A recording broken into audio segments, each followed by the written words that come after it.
What in the world? I don't know where I found this anime, but he looks like a mix between handsome Squidward and freaking Armin from Attack on Titan. So basically this anime, this guy, he's a famous manga artist, very provocative and shit. He does not want his daughter to find out what he does, so he lies to her. Like, oh yeah, I'm gonna be a businessman, and I don't know what happened to the mother. But this shit was so funny.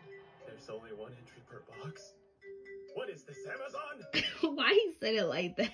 But why is that so true?